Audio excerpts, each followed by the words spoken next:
So, how do you think the animal laws for the welfare, or it's only known as prevention of cruelty, how can they be beefed up? What do you think should be done?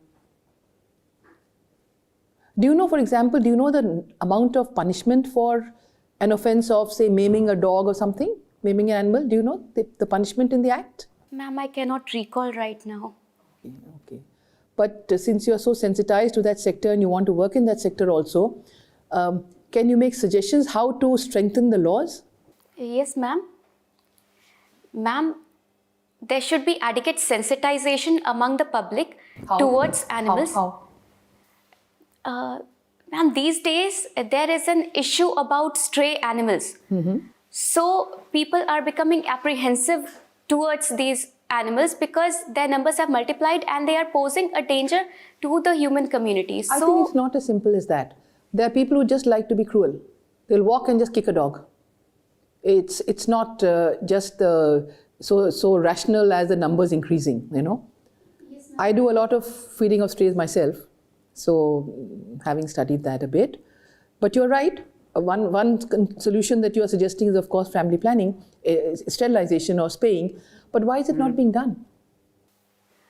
Ma'am, we do not have the adequate veterinary workforce in the country. There Do you is think a that's the reason? large shortage of staff and... But is that the reason? Only reason? No, ma'am, it's not the only reason, but it's one of the reasons that there is not enough adequate spaying and neuter programs, and also the government veterinary infrastructure. It is involved in a lot of paperwork and administrative work. So why should only be veterinary? Why should the private doctors only make money? Why should they not pitch in this? Why should it not be compulsory for them to pitch in?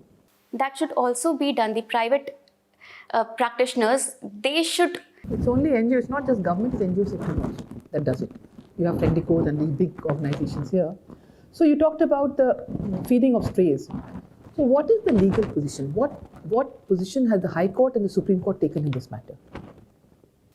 Ma'am, the courts have said that feeding animals is not wrong. What is the latest judgment? And that the people can feed the animals on humanitarian grounds, but they should not be allowed to roam. Which judgment are you talking about? Which court and which judgment?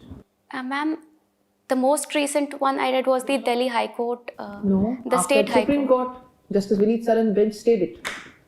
Ma'am, sorry, Justice I'm not Vidhal's aware. judgment was said it is a duty to feed strays, and Justice Vineet Saran's judgment stayed it.